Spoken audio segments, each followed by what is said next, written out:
You are listening to the Southside Heat radio show. Southside Heat streams live every Thursday from 2 to 4 p.m. Central Time on www.q4.org, iTunes, and the TuneIn app. Just search Q4 Radio.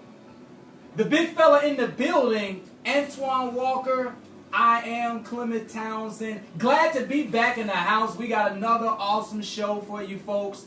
NBA Finals. Almost a wrap on that one. You can pretty much close the books on the finals and the Cleveland Cavaliers. We'll dive into that. We'll get into some off-season news, a little DeMarcus Cousins, where might he be headed, and also I personally want to talk about what should the Rockets do in terms of retaining the services of one Chris Paul, who he has said that he's not taking anything less than max. Give him max money. I don't know if you want to do that. But Antoine, it's good to be back, face to face. As always, I had some things going on away from the show. You had some duties as well. But to be back right with you so I can, debate with you, always a beautiful thing. Yeah, it's always good to see your face, Clement. Unfortunately, we wasn't in the studio last week, but what's the best time of year right now? Summertime, starting to get warm, but then the finals, even though this has been a 3-0 series and possibly looking at a sweep, but I think this has been some very entertaining and competitive games, a lot better than what we expected going into this final. So I'm excited about today's show, ready to get started. Let's dive into the biggest news regarding the Philadelphia 76ers. They have parted ways with their president of basketball operations, Brian Colangelo, over a Twitter situation, whereas there were 5 burner accounts, or you could call them fake accounts, and those accounts were tweeting out inside information about Markelle Fultz, really, going at Joel Embiid. Some of the tweets were going at the former front office man, Sam Hinkie. Colangelo released a statement, and he had said all along, I guess his side has been, it was his wife, Antoine. He said, that wasn't me. That wasn't me. That was my wife. He released a statement, said, I had no knowledge of or involvement in the Twitter activity conducted by my wife. I vigorously dispute the allegation that my conduct was in any way reckless. I am not directly responsible for the actions, but I regret this incident occurred and understand it has become a distraction for the team. Therefore, the organization and I have mutually agreed to part ways. For me, I have a problem that, say his wife was doing this, Antoine, and he had no idea whatsoever. Well, let me ask you a question. Okay. You're a married man, right? 9 years in the game, going on 10. So Yes, sir. You've been married 9 years, and I'm pretty sure you're very open and you share business and things with your wife. Right. I'm not sure if you'll share everything with her, but Not everything can do that. But you share things with your wife. Absolutely. Okay. They're supposed to be your best friend. Supposed to be. Okay, so obviously she wouldn't create these accounts without his knowledge. I think obviously she stepped up and took the responsibility forward because of the possibility of him trying to get another job. Okay. Or keeping his job with Philly. Right. Thinking like maybe if you take the blame, I'll be able to keep my job. The Colangelos have a lot of respect in the league. When you think about his dad, and obviously him, he's had some success as a GM. Obviously, I think in Phoenix and Toronto, Absolutely. 2 spots he's been at, he's built those organizations up really, really well. And obviously now you see Philly wins 52 games. He adds J.J. Redick, Marco Bellinelli. He makes some great moves in the offseason to make them a very good team. And now he puts himself in this situation for some stuff he was doing back in the day. Because Sam Hinkie did it the way the ownership wanted him to do it. And that's the take about this. When Sam Hinkie does it the way the ownership wants him to do it, as far as the rebuilding process, right. Trust the process, pretty much put together D-League teams for a couple years in order to get good draft picks. For sure. And I think the Philly fans appreciated and respected that. And it's unfortunate that he would take that and create these accounts to make the situations worse, to put out there different type of scenarios to see what the fans feel.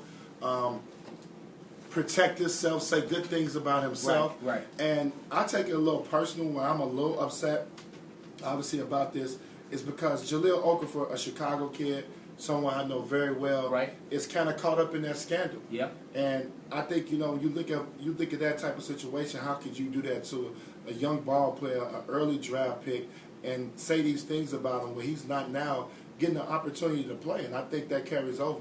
A lot of people don't know in the league, you talk to other GMs. Okay. You talk to other personnel. You read and believe that because that player is with you. And I think he set a bad precedence for Jahlil Okafor. He wasn't the only one. I think Embiid, his injury, his process of getting back. Talked about him. Those guys, and you do that to young guys that are going to one day be your franchise. And obviously, Jahlil got traded, but you think about Embiid and folks and how good they played this year. Yep. And now you want to reap the benefits of that. Yep. And it's unfortunate that he would do that. Didn't think he would stoop that low. Don't know the rhyme or reason behind it, why he did it. I think the truth will come out eventually. I think he will have to, in order for him to get another job, I think he will have to come clean. Do you think he will? That's the question. Do you think? I think he will because I think, obviously he just got back in. He just got a great situation. Okay. Why wouldn't he want to get back in? It's just a matter of would another organization want to have him on board now with the stain that has been left, No, he's done. I mean, he's done work-wise for a while. We won't hear from him for a while. Right. I mean, but I said eventually down the line, His time. he's going to have to come clean. Okay. And state his reasons why he did that. And it happens. He might stick to his guns, though. Like, he might stick with the stance, this was my wife, and I didn't know she was doing it. That's my story. I'm sticking with it. He might ride that out. Is that strong enough to divorce your wife? Or to put a damage in their relationship? Probably. If that's true? Here's my thing. I don't know. I'm just trying to wrap my head around it. Maybe they were already having some issues, and she was mad. So you looking at it at like he's saying he didn't know, and she has messed up his career, and he should walk away. I'm looking at it like maybe it was already some internal friction. Maybe they were already on rocky ground, and potentially she was trying to get back at him. Okay. That could be true. I'm not going to say that's far-fetched. That could be very much true. Because now, who is the other young lady that's involved in it? Now, it's a third party in this too. Okay. Now I'm pissed right now that I don't have her name, but it is a third party, so I'm just going to call it a third party. The third party that's involved in this, she deleted her iPhone. That was his wife. I'm 100% sure. Before she turned it over, she did a factory reset. Yes, it was a reset, but no, it was another party that was involved in this, I believe. I could be wrong, but if what I read, but they did delete the phone. Yeah. And obviously he had all the information in it. Right. And obviously they just came clean. But they could be having some problems. But I don't see why going at these young men and going at the organization, because a lot of things are kept secret with these organizations. Right. Obviously, who you're trading for, who you want. Failed physicals. That was the thing that you mentioned about Okafor, right. Whereas they were tweeting at reporters saying, as Jahlil, could he pass a physical? Why didn't the trade go through? Only a few people would have known that secretive information that was being tweeted out, so it had to come from within. Yeah, that's true. So that's what bothered me about the Clement. And I guess Jerry's so well respected, his dad is, around the league, and for you to pull off a stunt like this is just uncalled for. Your dad was already in kind of with the organization, and he brought you in. Right. But I think, and that's a good point, fantastic point. I had some friends in Philly. I went to Philly. I went to Temple, et cetera, et cetera. Yeah. Part of the Philly fan base never really liked Brian because of the way he was brought in. Because Jerry came in to kind of fix all the tanking and everything like that. A few months later, Sam Hinkie stepped aside, and then, okay, we're going to have Brian take Sam Hinkie's place, and then Jerry's like, good, I'm out.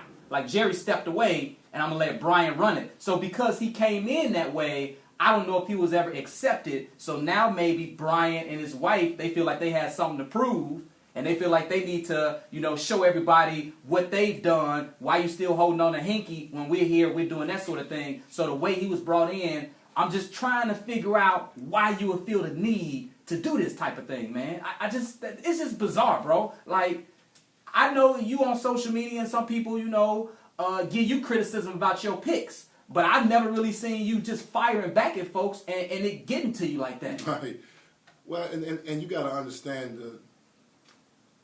how things work now and the world works, and I'm surprised a GM and exec where you got to have thick skin, tough skin for making decisions You're not going to make a whole fan base happy. Period. It's just not going to happen.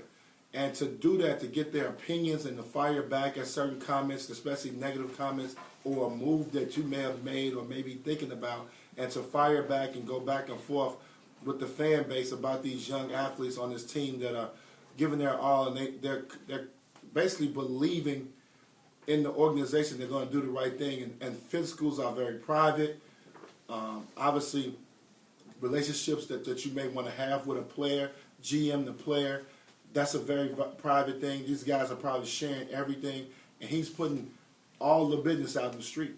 And I think that's unfortunate that he would do that. I think he's done in the league, at least for a while. He's going to have a situation where he's going to have to really have a team that's desperate, and I think he's going to have to make some type of public apology, interview, something of that nature to make this right. It's crazy for me when I think of social media. I think of like millennials. I think of like young people. And when I look at Brian Colangelo, this dude like 53 years old, bro. Like, how are you getting caught up in a Twitter situation when you 53 years old? Does that seem odd to you, or is that just, that his age shouldn't matter in the circumstances? Like, you get into a you get into a social media, one of the maybe craziest stories of the season, with all the stuff that's happened in Philadelphia with the process and Joel Embiid and Markelle Fultz and all the things that's taking place. Brian Colangelo loses his job over a social media situation, and you like a grown damn man.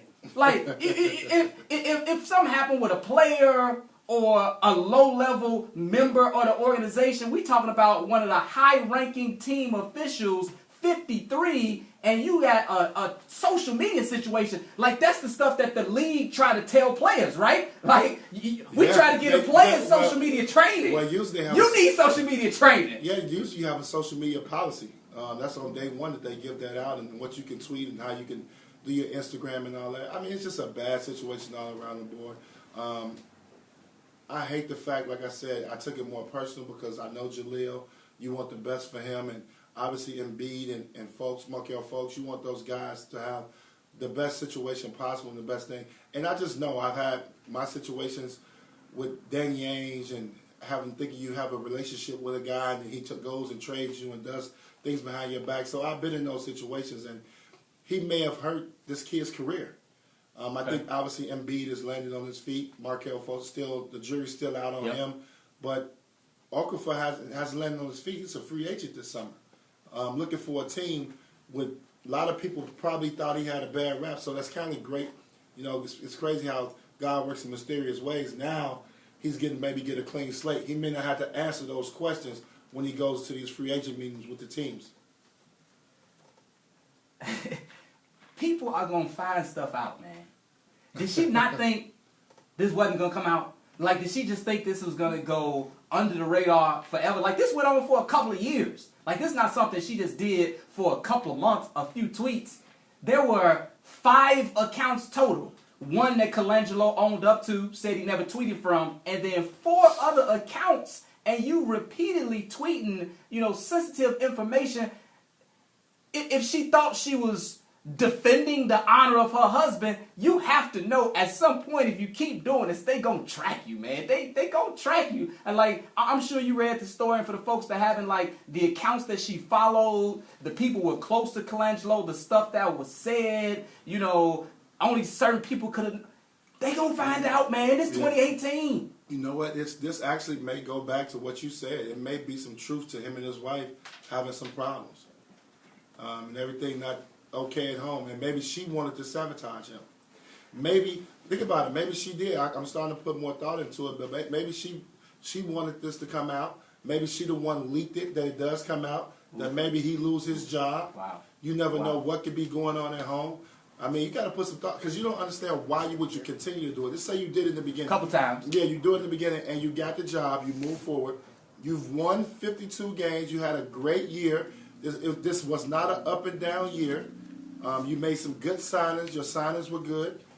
So think about it. Everything was going in the right direction. Why would you continually create fake accounts unless what you said could be true and may come out? It may be something going on at home. Is that because the other side of the equation is he didn't know she loved her husband and she was defending him. But if you love your husband, you have to know if this ever comes out, he is going to lose his job.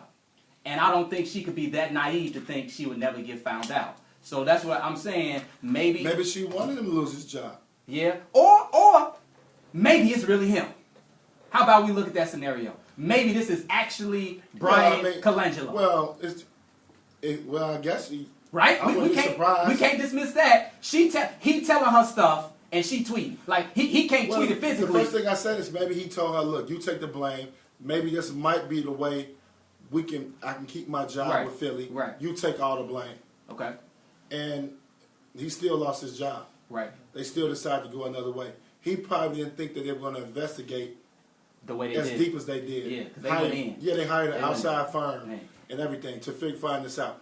And you got to remember, Philly, you always remember what teams or organizations you're dealing with. Philly is a diehard sports town. Oh, yeah. Oh, yeah. They believe and read what they see sometimes on social media. They take that serious. So when they're tweeting and at the GM and you're responding and they're getting feedback the way they were getting feedback, you can't do that to that type of fan base. Yeah. And the ownership group knows that. You can't give false information. It's hard enough being an athlete in Philly and trying to play there and produce. I played in a tough sports town in Boston, and it can become hectic if you don't win. And the Sixers were very bad. They were toxic, where Adam Silver had to step in and say, hey, look, hey, look, let's try to rebuild this thing. Like I told you, they were putting D-League teams out on the court. You know, they was actually putting D-League teams on the court and trying to compete against NBA teams. So they were doing such a horrible job of building talent, and they finally got it right. They've had the last 2 years of being 1 year showing promise, and then obviously this year making leaps and bounds and becoming the playoff team. So, yeah, like I said again, this is unfortunate. You never thought he would have to stoop to this level, especially they're so well respected around the game of basketball, and now this happened. But stranger things have happened in life. They have, but this is up there in terms of one of the strangest things that I can remember. I've seen some stories about the craziest moments of the season, and we'll get into that next week because I'm assuming the season will be over. We'll talk about some of the craziest moments, but this might have to be top 5 craziest moments. I'm pretty sure you've dug into the story, but when it came to the Ringer's attention, it came to the website The Ringer. They called up the Philadelphia 76ers and was like, hey, it's these 2 accounts that's been tweeting. You might want to look into them. But it was 5 accounts total. And they didn't tell the 76ers about the other 3. And I think a few hours after they called the 76ers and told them about the 2, the other 3 went private. But they hadn't even mentioned the other 3. So even right there, that's a bad look. Like, I only told you about the 2, and all of a sudden these other 3 that I've been tracking went private. So let me just say this as we wrap it up. What do you think? And this is all speculation, but it's a huge story. We're trying to figure it out. What's most likely? What do you think is more likely? That maybe his wife was having some issues and maybe she wanted to sabotage him. Maybe they had some problems and it was her. Or it was just him. He knew it. She was tweeting about it and he was throwing her under the bus. What do you think is just most likely? Obviously, we don't know for sure, but just in your opinion. Well, I'm pretty sure his wife, because she's been around basketball a very long time, so I'm pretty sure she knows the game to a certain degree. But I think to indulge in the information that she was getting, I'm sure she's not in the office every day. So the information she was getting was from Brian. I think they both were together. I think they sat down and they figured out a plan. How can we get out of this and how can I keep my job? I think they probably felt like if you take the blame, I'll be able to keep my job. Obviously, Philly did not go for that. They made the right decision by firing Brian Colangelo. So I think they did the right thing by that. But I do believe they both was in cahoots. I think she took the blame. But you think he knew for sure? He knew everything. I think he was feeding her the information, telling her what to tweet.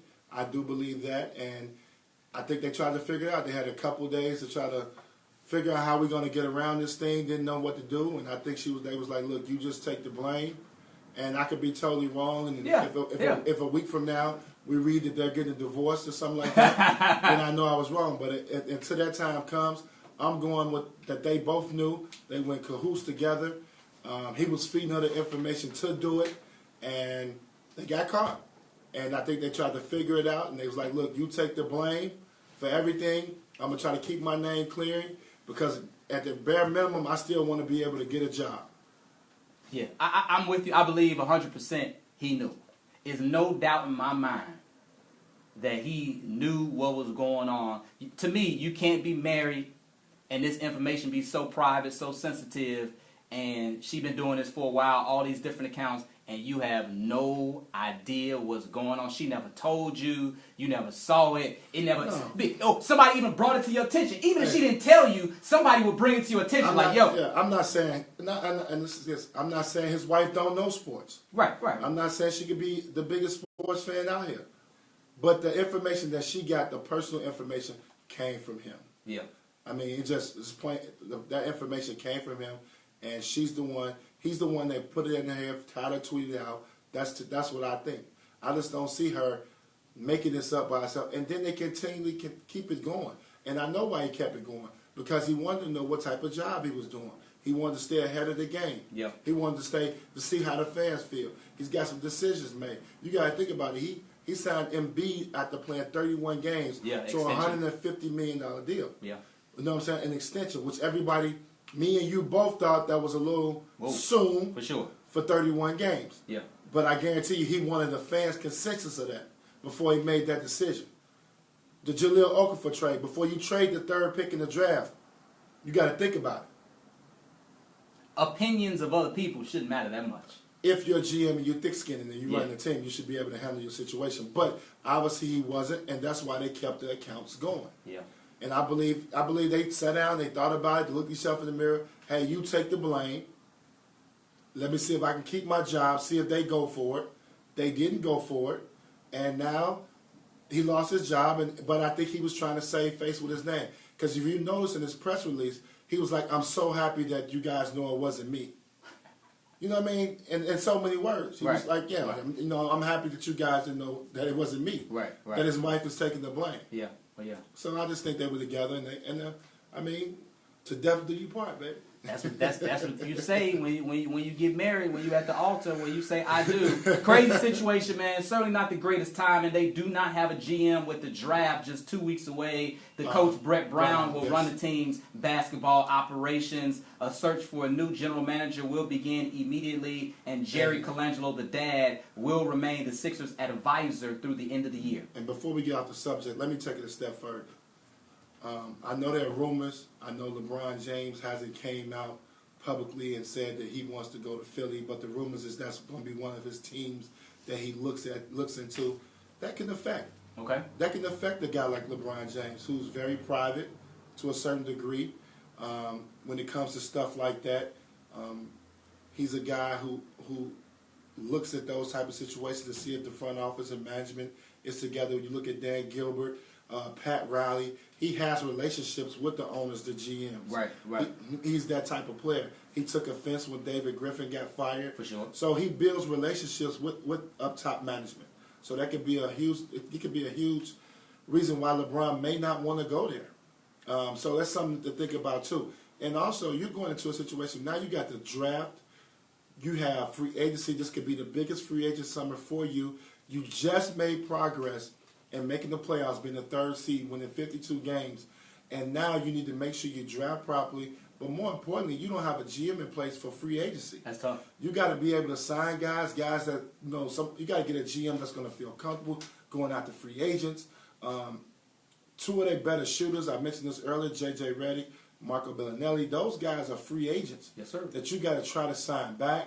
You got to get somebody that understands the cap, that understands it's a lot of things that are going on in Philly right now, and this was bad timing, and now got their back against the wall.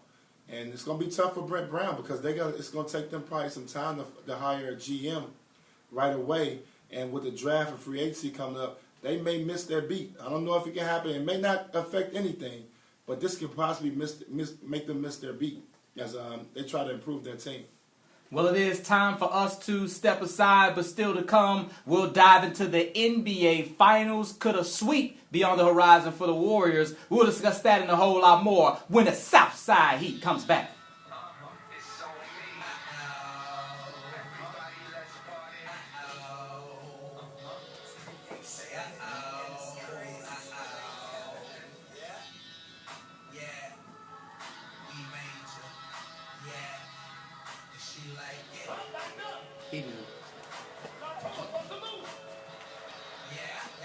I don't know if it was a third person. I know the wife did do the iPhone stuff. Huh? I said I know the wife did do the iPhone stuff. I don't know if it's a third person, bro.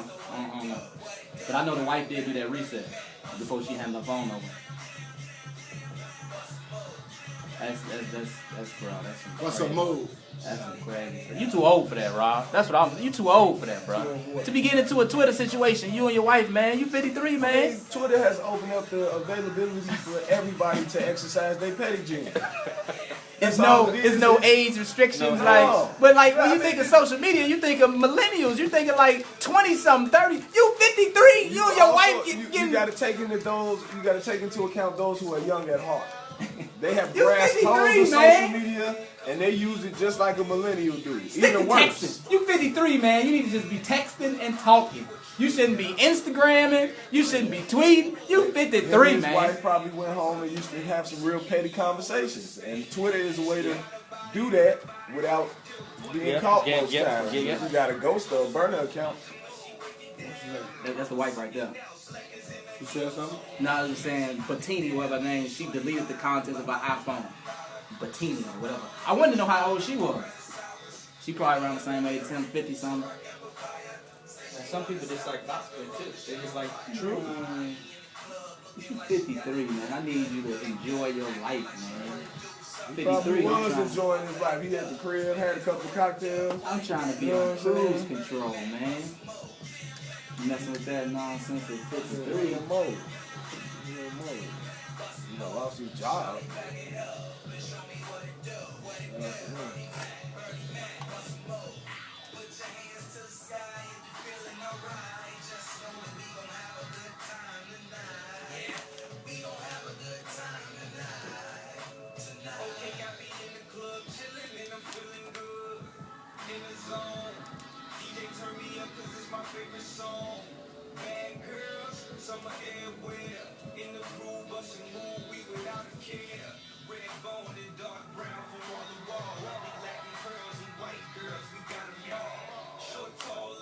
Oh, I wouldn't bring up the Monty Williams. I would bring that back on the back end.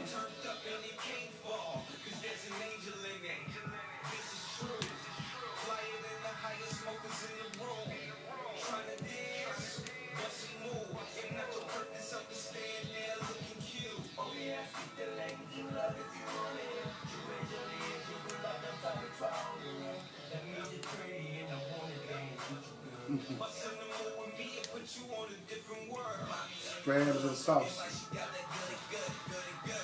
Sauce and Strand, yeah, they all right now. I think they come on to 2. You do a 2-hour show? I think it just went out from 2 to 3.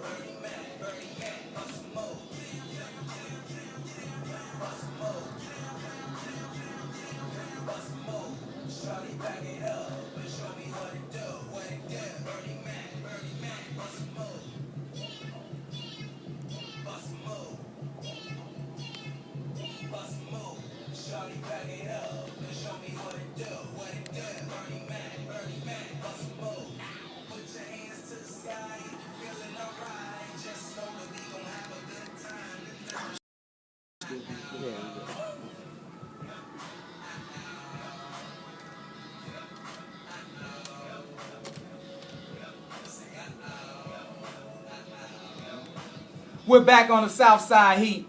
Clement Townsend, Antoine Walker. Make sure you holler at us on social media. On IG, C Townsend TV. On IG, that would be Twan Walker 8. We post a lot of clips from the show throughout the week. You can comment on our posts. You can send us questions as well. Twan and Clement, Southside Heat. Let's switch our attention to the NBA Finals. The series, pretty much a wrap.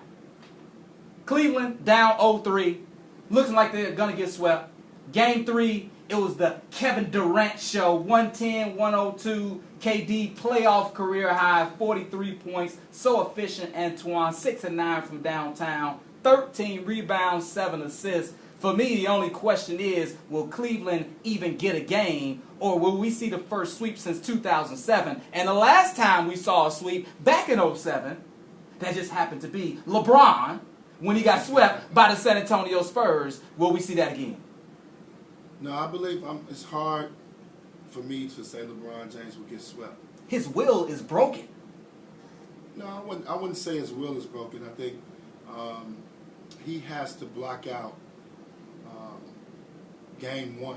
He hasn't done that yet. Really? Okay. Unfortunately. And I really go by body language, and I watch the game. Obviously, Game 2, it was competitive for a half, and Golden State pulled away the second half. But Game 3, I thought they had the right attitude. I thought they came out focused. He got the others involved. J.R. Smith, once again, got out to a good first quarter, then disappeared the rest of the night. But he got out to a good start. I thought Kevin Love was efficient, which he has been all playoff series long. I thought playing Rodney Hood last night was huge. Thought he came in and gave them big minutes last night. I like their disposition, their energy level. I thought they defended really, really well when you think about the first half, and really throughout the whole game. Steph Curry and Klay Thompson were not really effective throughout the game. They really defended them well. But the reason why Golden State is the team that they are is because they have 4 All-Stars. And they got a guy back last night who's been an All-Star in this league, an NBA's MVP in the finals, and Andre Iguodala, I thought, made 2 of the biggest plays of the game late in the fourth quarter last night. So I still, with all that being said, I still believe LeBron James can muster up enough energy for Friday's night's game and stop this sweep. I believe he can get a game. It's going to take probably a 45-point effort. Okay. He's going to have to play close to how he played in Game 1. Triple-double? Yeah, I mean, triple-double's good. That means some guys are making some shots. So it's not necessarily always about the triple-double. But he's got to figure out that he's going to need 40, 45 points last night. And hopefully, me knowing him as a competitor, and every time we feel like in these type of situations, elimination games or games he should lose or they're going to lose, he shows up and gets a win. So I'm going to stick to what I said. I had Golden State in 5 before the series started, and I still believe it'll be Golden State in 5. Yeah. You know who I roll with. Yeah. That would be the Warriors. And I would have thought that LeBron would get a game, or maybe even 2. But we all know after the circumstances surrounding Game 1, when you have a contest so close slip through your hands in overtime, as mentally tough as LeBron is, you said that's hard to come back from. And I think he sees the writing on the wall. As confident as he is and feels like he can overcome odds, and yeah, they came back from being down 3-1 in 2016. That's not happening this year. Not with these dudes. Not with these cats that he got on this team. So I certainly think LeBron will compete. I don't expect LeBron to go out there and, what's the word? Just roll a championship over to the Ghosts. I don't expect LeBron to go out there and roll over.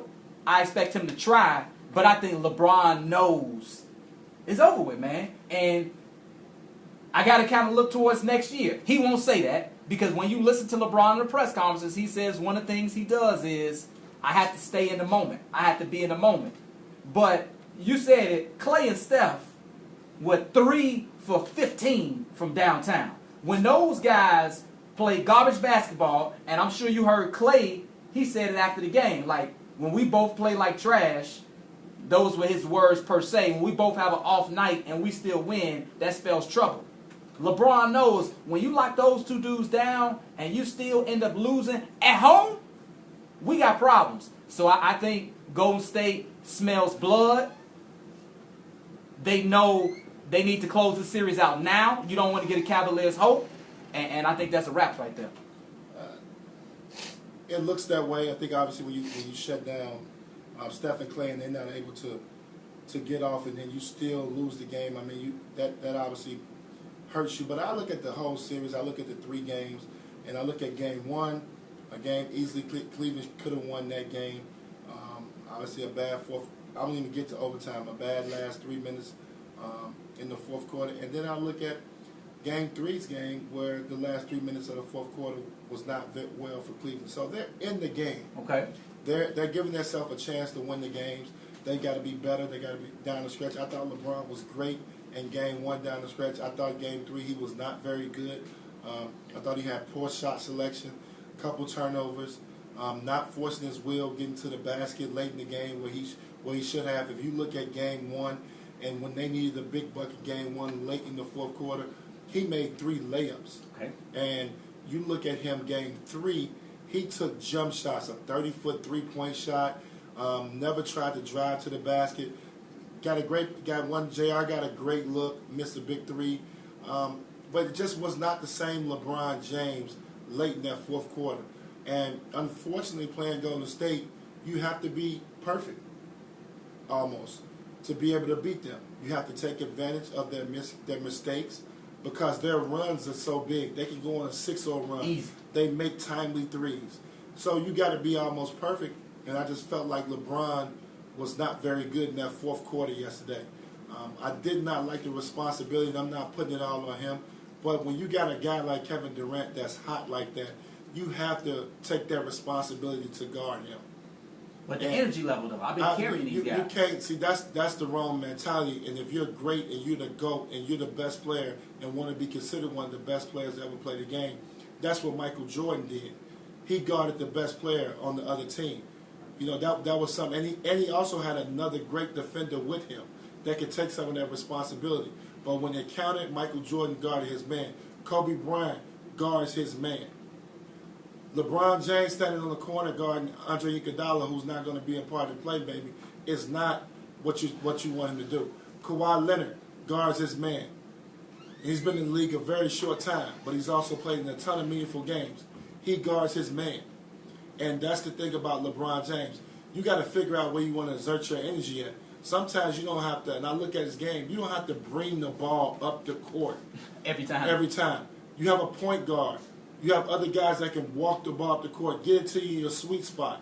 It's different ways you can conserve energy. But I think he got in his mind that he's got to be this offensive juggernaut for this team to win, in which he does to a certain degree. But you also got to let other paid professionals on your team do their job. They're very capable of doing that, but you got to trust and believe they can do that. You can't do what you did in game 1 and you come in the timeout and says, Coach, do we got any timeouts? He tells you no. You put your head down and have a tantrum. You had some, I won't say beef, but you didn't like the body language on that? No, it's horrible. We got the overtime left. He could have deflected a lot of this things that happened that night with J.R. Smith. And granted, J.R. Smith was a bonehead play. I don't bail him out. I have no excuse for that. But at the same time, we're in a 107 tie game, overtime. That play's behind me now. I got to try to win this game. I'm in the NBA Finals, game 1. It's not like the series is over and the game is not over. I got to figure out a way now. Let me see if I can win this thing in overtime. Instead, you took another approach, didn't talk to him, did not encourage him, and you went into your own personal shell. That has nothing to do with energy. That's about being a leader. That's the leadership. Wow. That's the leadership that you're supposed to have as the best player in the world. They quit after that. No question, they quit. That's the bad part about it. So you got to look at the big picture of all things. I looked last night, a couple turnovers. LeBron didn't get back. The Heat turned the basketball over in game 3. Yeah, I disagree. And with the leadership part of that timeout and his reaction, we in the finals, man. We trying to win the game. I got a dude that misses a free throw, and I got another dude that don't even know that the game is tied and runs out the clock, and we had timeouts. And you want me to try to compete with these dudes? You want me to try to carry these dudes? I carried these dudes the whole season, carried us to the final, and in these critical situations, I got to do everything. I can't overcompensate for other cats' blunders and crazy mistakes. You're wrong. See, there you go again. You have the wrong mentality. when you play sports. He did carry them. He played a big part of it.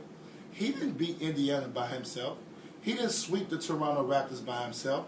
He didn't beat the Boston Celtics in Game 7 by himself. He couldn't win them. He had great series, offensive series, but he didn't beat them by himself. Period. That's the wrong mentality to have that he's carried this team. So what? Let me give you an example of this. It's a guy that went into beat Miami, that beat LeBron James, Dwayne Wade, and Chris Bosh. Do you know who that guy is? To my Dirk? Yeah. And we can go down the roster. I'll give Dallas a slight edge, roster-wise. He beat him. Right. LeBron James can do the same thing. It's going to take leadership. It's going to take me taking a defensive mindset as well, and trust. Trust your teammates. You know what made Game 1 so special? He made the right play, and he trusted his teammates. Whether they made the shot or not, he trusted them. But when it came down to the most critical moment, It doesn't matter. two of my teammates, not just JR, George Hill, when it came down to the critical, you want me to trust How many them? free throws has LeBron James missed down? Stop it. Let's not do free throw shoot. He has missed free throws. Agree. Clement, I agree. LeBron has missed free throws. Let me say something about George Hill, and that's why. You know why nobody talks about the free throw? Why is that? You know why? Because you're in front of 20,000. National TV. He a professional, man. No. He a professional. They miss free throws. You gonna tell me they don't miss free throws? I'm saying, though, when you miss a free That's throw... just like missing a field goal. It happens. It does. So what are you talking about? It does, you think he went up there and missed? He missed. You get the offensive rebound. It's no excuse for what JR did. But as a team, it's everybody's fault. Everybody, let me tell you something. Everybody on that team knows late game situations. You know what you work on the last 2 months of the season? It's late game situations, knowing how many timeouts there is. Everybody's at fault for not calling timeout. It was 4.7 seconds left on that clock. Everybody's at fault for not calling timeout. Period. Once he doesn't go back up with it, T. Lue's supposed to be running down the sideline. Timeout. LeBron James, timeout. Everybody on that floor knew it was a timeout, including J.R. Smith. When he get the rebound right away, if he don't go back up with it, it's timeout. And what's to say he makes it? It doesn't say what. Okay, let's say they call a timeout, Clement. Let's speak hypothetically. Yeah. They call a timeout. Drop a play. They miss. We still going overtime. What's the score? It's tied up. We're going overtime. Okay, then. So why you tell me? How can you tell me that LeBron James should be excused for not being a leader coming into that bench? I don't feel his behavior made him not be a leader. I'm not. Hear what I'm saying. Hear what I'm saying. I'm not excusing LeBron James for not being a leader. I don't think that what he demonstrated didn't make him a leader. I don't agree with the premise that was bad leadership. I think that was natural reaction. I think that was natural emotion. I think that was natural frustration, that we have a slim margin of error. We can hardly make mistakes, and those critical mistakes are deflating to me, and I showed that I'm a human with emotions, and I'm just deflated. But to me, that don't mean you're not a leader. That just means I'm deflated at what happened in the situation. I could be deflated for 30 seconds. It's a tie game. I'm still in the court. Ain't no way around it. Let's just hypothetically, I'm giving you the scenario that he actually gets the timeout. Or let's take it even a step further. JR rebounds, shoots it back up, he misses, overtime. At the end of the day, it's still an overtime. You have to play it. There's no guarantee that they were going to make that shot. True. So we still got that. That's the problem. I understand what you're saying. You do make a valid point.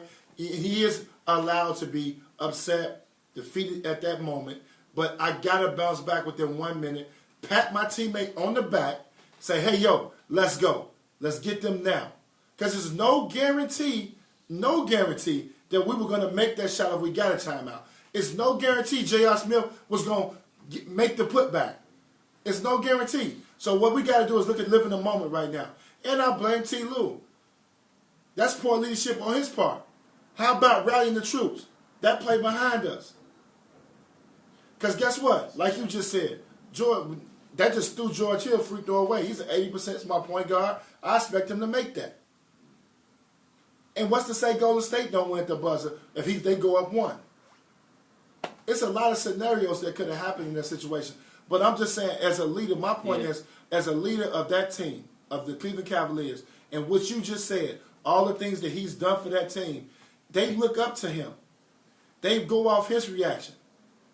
When they see him putting the effort in and doing what he got to do, they got to do it. How many points LeBron had in that game? Up to that point, 49. And he finished with 51. Yeah. I can't criticize the man when a man had one of the highest point what's in NBA Finals. That was like the what, fifth highest point. He you did can't- everything that he could do, man. And now we want to say, I didn't high five my teammate. I didn't give my teammate a pat on the back. So I'm not a leader, and I just gave y'all 51, bro. This is the difference. I just gave you 51. In basketball, there are Chiefs and there are Indians. True indeed. And there are guys that look, you got to understand, when you got a team, guys look up to certain guys.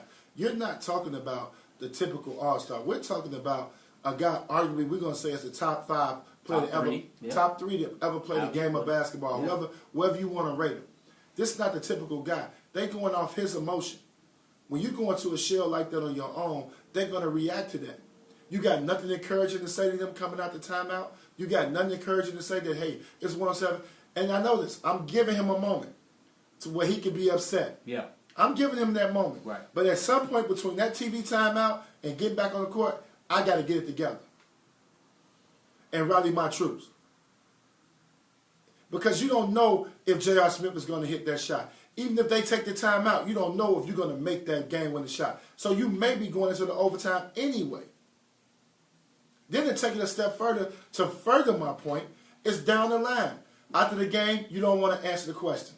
But why not defend J.R. Smith right there? You got this is the first game of a 7-game series. You mad at LeBron for the way that he answered? Go to the podium. We go to the podium. Right. You mad at LeBron for Yes. the way he answered and walking off too? Yes, I'm mad. You mad at him for walking off too? Yes, you know what I would have did? Golly! You know what I would have did? What you got? If it's leading the team, because I noticed they want the soundbite.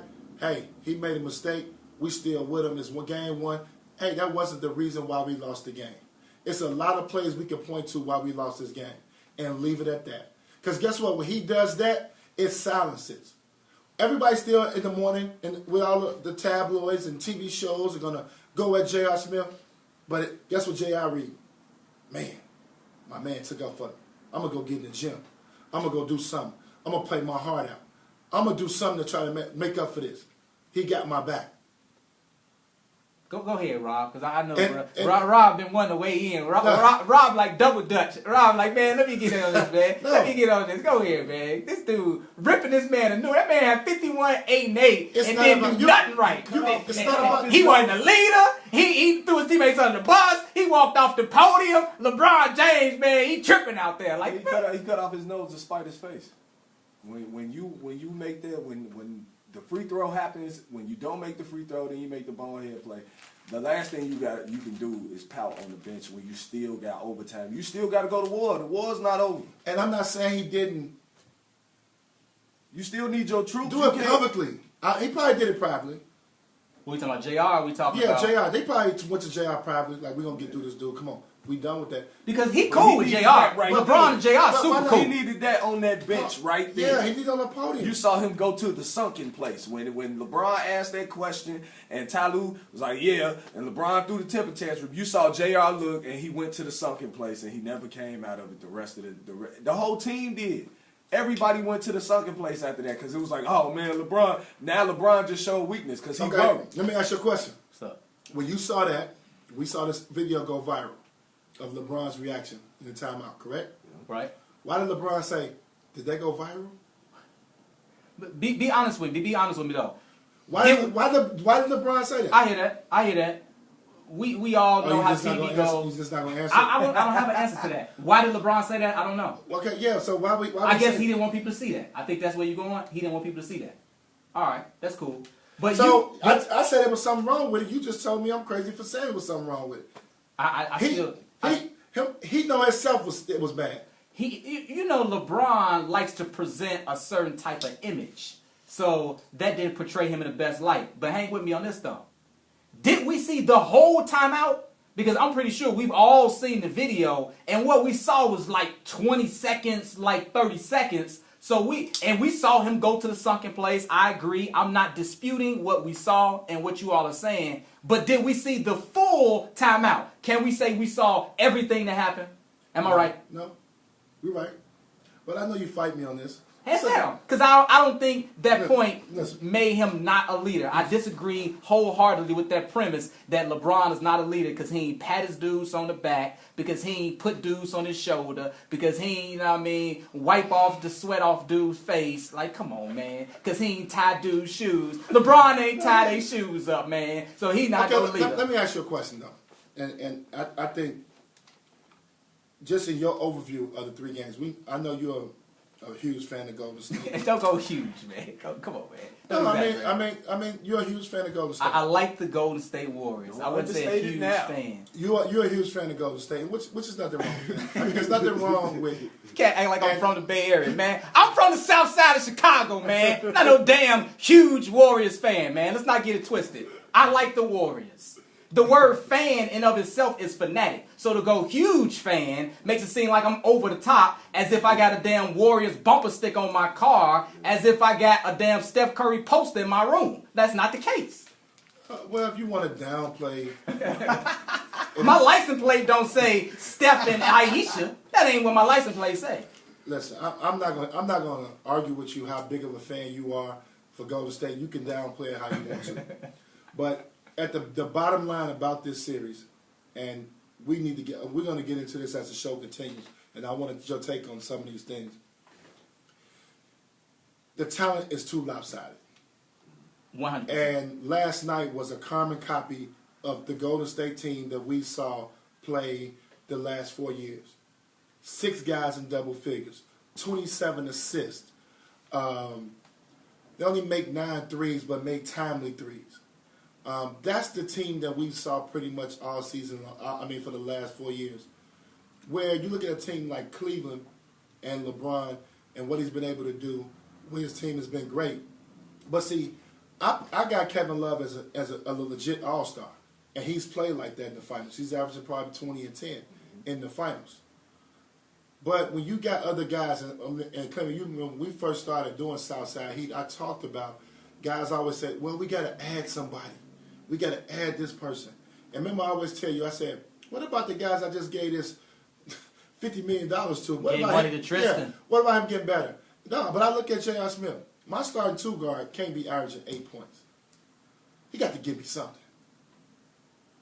You know, that's the problem. You know, guys that need to step up. Kyle Korver. They just got $25 million this summer. I gave him $25 million. Zero. Nothing. 0 points. Zero. I trade for Rodney Hood, Jordan Clarkson, Larry Nance. Granted, Rodney Hood, you had a problem. What problem did he have? He didn't go in the game against Toronto. Oh, yeah. That's a personal problem. It ain't like he's dealing with something. T. Lue holds it against him. Okay. As a coach, you got to be better than that. We're playing against the Golden State Warriors. We got to score 110, 115 points to have a chance. I need to figure out, me and Rodney Hood going to make up. I mean, we're going to make up. I'm just, it's just so hard on the outside looking in and not understanding what is going on with things that should be like 2 + 2 = 4. Like, you need Rodney Hood. He's proven score in the league. He's a guy that's been in the Western Conference. He's played well against Golden State. It's a perfect opportunity for him to play. But you wait to game 3, you're down 0-2. It's just like when they started the series off against Boston, you don't start Tristan Thompson because the small lineup been going well. And Tristan Thompson's had the best, it's been the best against Al Horford. But you see, with look at Steve Kerr. Let me give you a prime example of coaching and going for it all. First series, Golden State plays San Antonio. JaVale McGee starts every game. Yeah. Plays very well. Yeah. The second series, I'm sure New Orleans, right? Yeah. He does not play. Right. I thought that was questionable. Okay. Let's get to the Western Conference Finals. Does not play. Does not play. You get to the finals, Play. you're back in the starting lineup. Yeah. JaVale McGee. That's coaching. I'm not holding a grudge against a player. And almost perfect from the field. But I'm not holding a grudge against a player. This your series. That's what the playoffs is all about. That's when you pick your 10th, 11th, 12th, and 13th player. This is the reason you pick him. Richard Jefferson wasn't part of their rotation, but he played when they played against the finals. He played big minutes in the past years. That's the problem I got with Cleveland. That Cleveland put themselves in a position. You got to coach. You got to do things. You got to mix it up. You can't wait till it's too late. LeBron James is LeBron James. He's going to give you everything he got. But at the same time, you got to help him. Help himself. Let me see if I can put something out there. Jordan Clarkson ain't made a shot since the 10th game of the last season. I ain't made a shot in I don't know how long. It's been a while. It's been a while. You know what I'm saying? It's just those little things make such a difference in a series.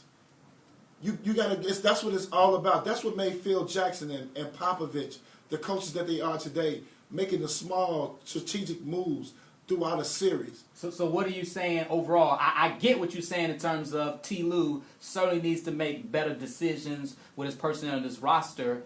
If they had a better coach, they might be able to beat the Warriors. I think he's a very capable coach. He's been in 4 finals. He's very capable. He's a better coach than I ever could be. He's been in those situations. But I'm on the outside looking in. I mean, you gotta think about the game. You gotta think about the situations that you're in. When you look down your roster, you're not as talented as a talented Golden State team. So you gotta play your best talent to kind of try to maximize your ability to be able to compete against them. And if you really think about it, this series could end in a sweep, but this has been a pretty entertaining series. This has been pretty good. You've had 2 out of 3 games that have went down to the wire and came down to the last 2 minutes. Shoot, the last minute of those games. You can't ask for nothing better than that. Yeah. And they've been very competitive. So it's different. So just imagine those subtle moves or subtle adjustments where the game could be at. We saw Brad Stevenson beat Philly with subtle moves and adjustments, late game situations. So it's big, yes. Everybody's accountable when it comes to the finals. The coaches, everybody, to make sure that they do right. And the margin of error is very small when you're playing against a team like Golden State that can go on runs and they have multiple guys to score. The reason why they won last night is because you think about it, when Steph and Clay are going bad, Kevin Durant was able to hold the fort down and keep it in range. Talk to me about the shot that he hit. We haven't even got into that joint. The pick and roll, that was a deep 3. Yeah, I mean, it's free shooting. I mean, not to take anything away from him making a 35-footer, but and you up 3 points, you can hold the ball and take a 3 shot. That wasn't a difficult shot. On the road from, I don't know, 33 feet. I'm going to say it again. You're up 3. Worst case scenario, they got to come down, they got to make a 3. I hold it. He killed the clock, and he took a 35-footer. He make it. All right, so it's a not a difficult shot. All right. But the significance... It's not a difficult shot to take. When you make it, it looks good. He put the dagger in him. If he misses, you took a long shot. You held it too long. You should have drove to the bucket. I don't put a lot of thought into that shot. I know people say, "Oh, that's the same shot." But yeah, of course, same shot from Game 3 last year. Last year was different. Because at that time, I think they were down 1. I think they were down 1. That was different, and it wasn't 35 feet. He made sure he shot a record 3. Yeah. Because they asked LeBron about that in the postgame. LeBron was like, "Yeah, he was deeper on this one. He was deeper." But to take to be the guy though that takes all the criticism. Hang with me. We discussed it all day long. We asked Scottie Pippen about it. To be the guy that takes all the criticism for the decision that he made, and in the finals at the highest level, 2 years in a row on the road, you provide a dagger. He don't get no respect just in terms of what he did in those moments. Those are critical moments. I see what you're saying. They up 3, but it's still we taking the air out the building, dog. We killing your dreams, bro. Look, no matter how you guys want to build him up, shape him, turn him, situations, finals, all those things are great. I like Kevin Durant. He'll be a Hall of Famer. Obviously, he's going to be he's going to be 2, 3, maybe 4-time champion. I've said this on national TV. I'm going to say it again on SouthSideHeat. He's not in the conversation with LeBron James, Michael Jordan, Kobe Bryant, Magic Johnson. He's not in that conversation because of his move. I don't care how you want to put it. It was a non-competitive move. As a player of his stature, if you want to build him up to be this player, he could have did that on his own. To go join 3 other guys that won 73 games, 2-time MVP, 3 All-Stars, doesn't speak highly in my book. It's a great shot. I love watching him play. He's arguably, and I'm going to say he is the best efficient scorer at 6'11" we ever seen. Michael Jordan's the best scorer I've ever seen. But at 6'11", 7 feet, the height advantage, the mismatch that he creates. The great thing about him, he can get to any place on the floor at 7 feet. He doesn't have a certain spot he has to go to. He can go right and left, and he can shoot the 3-ball. Great score, depending on how you want to put it. But when you start trying to say the biggest moments and all this, they're great, they're good. But that shot last night wasn't impressive to me because you're up 3, you're killing the clock, and you like, man, I shoot it, I make it, I'm a hero. If I don't, we still up 3.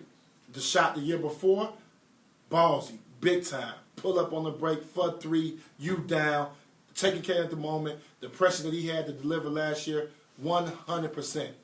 But to make a big shot against a crippled Cleveland Cavaliers team, it doesn't impress me. So last year's shot, way more impressive. Oh, 1,000%. Dagger, down. Pressure that he went over to Golden State. Lived up to the hype. Delivered. No question. But the shot last night, I know you say you want to talk about the shot. That shot wasn't that high to me in my book. Did that performance, though, pretty much guarantee that he'll be the Finals MVP? Because, of course, what Steph did in Game 2 with the record, the 9 threes, he hasn't won an MVP. We know Iggy won the first one, KD won the second one. It seemed like after Game 2, maybe Steph was in line. But when that man only scored 11 and he had some buckets late, really he had like 6, Steph did late in the fourth quarter, with KD with the 43, you expect him to go out there and give you 25 in the next game. Did that pretty much, though, solidify that KD will be Finals MVP? I think so. I think he's going to get it. You look at the numbers, and I think I got him at, if 25 or better, you give it to him, and a win. Okay. I think Kevin Durant gets it, and he's back-to-back 2 times Finals MVP, and it'll be well-deserved. To go on somebody else's building and get you 43, 13, and 7 on an efficient night like he did, he definitely deserves it. He's been solid throughout the playoffs, and obviously the first 2 games he was solid. I know Steph and Clay played a lot better, but he was solid. He's been the most solid. He still gave you 25 plus. I know he had like 26 in the first game. Well, put it like this. I saw a stat today that I was impressed with. In he's played in 13 Finals games. Okay. He's scored over 25 points in all. Yeah. So he had 26 in Game 1 and 2. Yeah. So when he's doing that, he deserves to be back-to-back Finals MVP. He averaging 32 over the first 3 games. Steph averaging 24, shooting 56% from the field. Steph shooting 39, 47% from the 3. He averaging 6.7 assists, whereas Steph averaging 7.7. So unless Steph give you a 40 ball, which I don't necessarily know if that's going to happen, maybe some folks would look to him. I think the media would like to give Steph an MVP because he got the regular season MVPs. I think one thing about the MVP, I think they genuinely get it right. I think they got it wrong in 15. I don't think Andre Iguodala should have been the MVP. I felt like Steph should have been the MVP that year. In that 6-game series, he played great games 3, 4, and 5. I think even in one of those games, he had 37. So I think they got it wrong in 2015. People are looking for Steph because of all the individual accolades. But that was a poor game last night for Steph. Steph stunk up the gym. Oh, yeah. He did make a big 3, but he stunk the gym up last night. I think he started off 0 for 9. Yeah. He stunk the gym up. Finished 1 for 10. I don't think he should get rewarded for that. Not saying you can't have a bad game in the playoffs, but the way Kevin Durant has been consistent, he deserves it, and he'll probably get it. So this would be 3 titles in 4 years for the Warriors. Certainly, you got to put them in dynasty category when you start reeling off 3. As much as you want to, you could talk about how competitive the league has been, and you could talk about how they have a super team and KD, join them, et cetera, et cetera. He went there for the first one, but you have to put them in dynasty category when you start winning 3. How many do you think this team can win? Can you see them winning, and not consecutively, but could you see them adding a couple more? Could you see them getting to 5? Is it out of the realm possibility to see them getting to 6? So then you got Draymond, Steph, and Clay with 6 titles. Well, I think we got to stop and break it down. So first of all, this is 2 teams. So the big 3 team of Draymond, Clay, and Steph, they won. The first one. They won 1 2015. title. They won 1 title. That's 1 team. So we got to break these teams up. Okay. And now you add the super team with Kevin Durant. Now they'll probably be 2 for 2. They're in their prime. If they can continue to, keep consistent role players to fit into that system, we don't talk about it, but Andre Iguodala is getting old. For sure. But JaVale McGee was great last night. Jordan Bell was good last night. Sean Livingston's been consistent, having an unbelievable final. So absolutely, you got to put those things in perspective. So they could possibly win 5. I mean, next 3 years. Because I'm just thinking that Klay Thompson, I would say 2 more because Klay's going to actually. I don't know if they're going to be able. The free agency may break this up. I don't know. I know Durant's going to take $200 million. Is Klay Thompson going to take a pay cut to stay there? I mean, I don't know. All those things got to play itself out, and we'll see how much they really want to win. Steph certainly didn't take a pay cut. He took all his money. Give me mine. He took a pay cut, kind of early on in his career when he had ankle injuries. Well, he didn't take a pay cut. That's what he was worth. Let's get that understood. I agree with that. Yeah, that's what he was worth. It turned out to be a cheap contract for the team. Yeah, he just turned. But no, that was the standard for point guards then. Rajon Rondo got that deal. Mike Conley got that deal. That whole class ended up getting that deal. But yeah, I would put 4. They can win 4 with this group. Okay. Now to add to that, and then we know we just spent a lot of time talking, but we got to continue to put LeBron James in the conversation. It'll be interesting to see what his decision is now, and that will determine how many. Yeah, I think LeBron James is the only guy that can beat Golden State, a team that he puts together in the league right now. I don't think no other combination in the league can beat Golden State in a 7-game series. So it depends. I mean, I don't like, and we could talk about landing spots a little bit. I don't like LeBron with Houston. I just don't think that's a great mix. It sounds good on paper. Okay. I don't like the mix of LeBron, James Harden, and Chris Paul. All 3 of them are ball dominant. They need the ball to be effective. None of those guys are really standstill 3-point shooters. So I don't know how that'll work. It sounds good. It's a tougher road going west if you're LeBron. A lot of people say maybe partner with a Paul George and go to L.A., but you still got to go through the West, and whether you have to play Golden State in the second round of the playoffs. It's just different. Right. It's just so I don't know if that's the route to go. I said this, and a lot of people thought I was crazy, but I think he should go to the Celtics. I know everybody's like, well, Kyrie left, they don't like each other. I don't know what it is, and if I had to make a decision, I'll let Kyrie go and keep LeBron and put him with that group and try to see if I can win me titles 2-3. You got to even the playing field. The playing field is uneven right now in the NBA. Golden State is super team. Super. I wouldn't say super. For today's NBA. Yes, but supremely. So if I'm talented. LeBron James and I'm looking at my legacy or what I want to do basketball wise, see this is the great thing I love about LeBron James' free agency. We're not talking about money, and most of the times you know that when we're talking free agency, we're talking about money. Right. But LeBron James will not talk about money. We're talking about if he wants to continue to compete for NBA titles, what team will he best fit with? The easiest route for him will be in the Eastern Conference. For sure. And I just think you join the best. Kevin Durant laid the blueprint down. Everybody will say, oh, LeBron started it. Whatever it is. But he laid the blueprint down. Right now, on paper, I'm pretty sure both of us would say, with the way the conferences are set up right now, Boston Celtics are the favorite next year to come out the East, and maybe in a lot of people's eyes, the favorite to win the NBA title when healthy. A lot of people have them that high. So why not join them?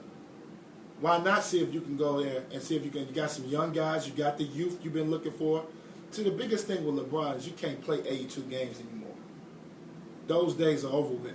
It's time to get that number down to 70 maybe. Play 70 games a season and focus in on the playoffs. It's time to get down to that.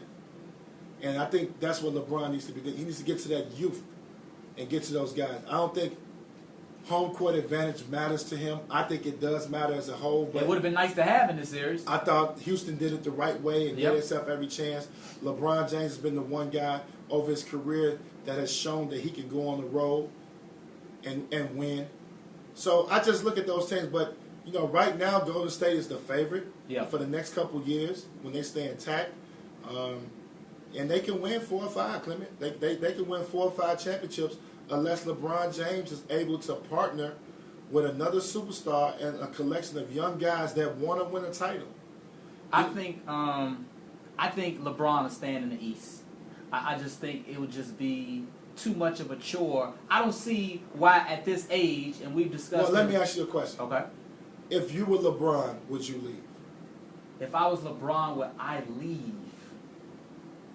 No, I wouldn't. I would try to get some other pieces around me where I am. Okay, now let's say this. This is the problem. Your only good trade value you got right now is Kevin Love. So Kevin Love will have to be on the chopping block. You got the 8th pick in the draft, which you don't know. That's decent trade value. You got the 8th pick in the draft, and you do have some young talent that I'm not ready to give up on.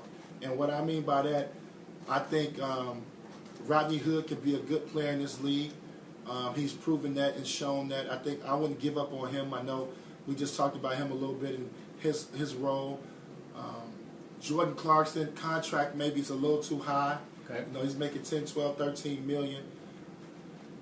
I just can't. I mean, I'm with you. I'm one of those guys. I'm a loyal guy. Like you already, for me, I understand legacy and winning. You already left home one time, bro. And Yeah. now you're going to leave home again. And if you leave home again, then I think it's safe to say, would you agree? If he leaves home again, he's not coming back. So that means he's going to end his career in someplace else. The guy who's got Akron tatted on his back is going to play his final game someplace else. Because once you leave twice, there's no need to come back and put the jersey on again, bro. You already left us twice. So you can't say you love us and you all about home when you left us twice. And to me, that's a sour taste when you end your career someplace else, but you want to rep for Cleveland in the Akron area. I got something for you. You're going to think I'm crazy when I say this. You're going to think I'm crazy when I say this. No, seriously. If I was LeBron James, just a thought. If I'm LeBron James, when I'm thinking, I may think about retiring. Why in the world? Hear me out. This man said he would think LeBron should think about retiring. Hear me out. Hear me out. He gonna play baseball too? No. He just like Mike. No. He's gonna play baseball. What's the Akron farm team? Double A squad. Hear me out. Southern League. Hear me out. Think about retiring. Let's think about it. Right now, we're sitting here scrambling, trying to figure out what team he could be best fit, right? Yep. It's not really one team that we actually can say that's going to really help him get over the hump. Is that a fair assessment? Not one team. I like his chances with Boston. I like his chances with Boston. Okay. That doesn't guarantee you a victory. But my thing is this, like this. If I'm LeBron James, look at myself in the mirror, okay, and I don't know, I can't count the man pockets, but I'm assuming from the outside looking in, from all the things and endorsements, he doesn't need the money. I think we can agree with that. Okay, well, he wouldn't be still, he's not playing the game the rest of his career right now for the money. True indeed. The money's the cherry on top. Now, the other flip side to that, is he chasing stats? Okay. Because now that gives me a reason to play if I just want to chase some stats. Yep. Now, am I chasing rings? If I lose this year, This is L. Okay. You agree? Come on, man. They down 3-0. He about to be 3-6 in the finals. But you're not a Golden State fan. But go ahead. That's okay. We'll get back to that. So he'll be 3-6 in the finals. If I'm not winning championships, I'm not saying playing for championships. If I'm not winning championships, what am I playing for? We got to start thinking about that. See, nobody wants to think about it. We're 15 years in. Body's taking the pounding. Think about it. What does it accomplish by retiring? Only thing what you mean? His career's over. It's done. I've done all I can do. I've had a great career. So when is the perfect time for LeBron James to retire? Let's say we all want to retire on top. True. That's the ideal thing, to retire after winning the championship. That would be the only reason why I wouldn't, because if he gets swept, I probably wouldn't want to leave the game on a sweep. Taste right. in your mouth. That's a bad taste. So besides from that, what's the perfect time for him to retire? I hear you. There is no perfect time. Okay then, so why not now? The only reason I wouldn't retire is that, hey, I don't want to. That's not the way I want to lead the game. Yeah. That's it. Period. He played all 82 games, went to the finals 8 straight years. Of And course, he can still play at a high level. Okay, what if I'm not? It's no guarantee, and obviously it's no guarantee for anybody. But what is the chance? He's unstable right now. Wade wants to play. Well, he hasn't said what he doesn't have a championship team right now in Cleveland. Right. He's got to go somewhere else. He's got to move his family. He's probably got to go somewhere else to do this again. He's got to make sure he gets the right guys around him that are on the same wavelength, same thought process. You know the difference it was why he won it in year 2. J.R. Smith and them got a little taste. You know how you get a little taste? The first year they came, they got a little taste. Right. They made it to the finals. Yeah, they got a little sip. Kevin Love got a little sip up. Even though he got a little sip up. Tristan Thompson got a little sip up. JR, yeah. You know what I'm saying? Kyrie Irving, he got a little sip up. Game 1, 23 points, break his kneecap. They came back with a grudge. They came back ready to go. They came back better. That's why they were able to win 3-1. They didn't panic in that moment. Kyrie Irving had 5 straight games of 30-point plus games in their finals when they came back from 3-1 when they won their title. J.R. Smith got that much better defensively. Made big shots. Tristan Thompson, big contract, played huge. Kevin Love with the big defensive stop. You got to think about that. Now you got to go to another team, get that player, go get, let's say hypothetically you get Paul George. Right. You get Paul George, you got to talk him, teach him how to win. Paul George has been to the Eastern Conference Finals, but you got to teach him how to win at this level. Right. What it take. You got to get his mind right and understanding what he's about, the journey he's about to go on. Now you got to pick up all these guys. When he went to Miami first, they lost. Know why they lost? They didn't have the right guys around them. You know what they did? Let me get Battier. Yeah. Let me get Mike Miller. Know what? We're going to stay with Mario Chalmers, Norris Cole. We drafted Norris Cole. We drafted a guy who gutsy and heart. They drafted him. They went and put pieces together. We're going to get Ray Allen. He been there. Okay. Chris Anderson, Birdman. You know what I mean? So you got to build your team. So I'm saying, you telling me. It's crazy though, right? So I know people, you like, man, retire. What? You got to build this whole thing up. Does he have enough energy to build it up, wait another year, Right. miss again, and then come back? Yeah, because chances are they're not gonna win that first year. Because you gotta get their mind right. You gotta get them in a proper place to know what it takes to win a championship at that level. You don't think Rodney Hood, Larry Nance, Jordan Clarkson don't want this again? You know what I'm saying? You don't think they don't want this opportunity to get back? So stay where you are, get some pieces to come where you are, and then try to give it another The round. only person, you know what? And I don't want to talk about him, but I'm just going to mention. Only person that disappointed me that didn't come back hungry, Kyle Korver. Played terrible last year, playing even worse this year. Well, he should. Cal Korver lost his brother at what? He had some In the family second issues. round. He lost Yeah. his brother Yeah. unexpectedly in the Had second family. round. Yeah. And he ain't been straight since. That's true. know. That's true. Give him a little pass. Give him a little pass. But come on, Antoine. Like the fact that LeBron is the ultimate competitor. I'm not saying he's not. I'm not saying. Listen, I'm not saying, but I'm the saying competitive part of him would not let him retire because he's not going to leave the right way. Right. But I'm talking about right now, personally, when I look myself, I'm LeBron James, look myself in the mirror. What am I playing for? What do I want? His decision is what he's going to base his next 3 to 4 years, whatever he's got left in his body, on his legacy. So I don't know. Yeah. You got to think about it. I think he's chasing. He said before, right? He's chasing the ghost of Michael Jordan. He said that. that's- Hasn't that come out of his okay. mouth? Those that left already. Hadn't that come out of his mouth? It's gone. He's not gonna catch it. Y'all know I'm all about MJ, so that's hands down. But if this man can go to 10 straight finals, because you said it's gonna take to get the cat's mind right, and maybe can get a couple more rings. If he can get 5 rings. He's not gonna That makes the conversation He's not getting more of a discussion. It makes a more embattled debate. When you 3-6 and Mike is 6-0, and folks say it don't have to necessarily do about rings, look at who he's taking to the finals and all that. Man, you play to win championships. So to me, it's not a conversation. But you played the game, man. Many years, never went to the finals. If this man go to the finals 10 straight years. I'm not mad at the 3-6 Jerry record. West. Don't get mad at me. Listen, I'm not mad at 3-6. What you mean?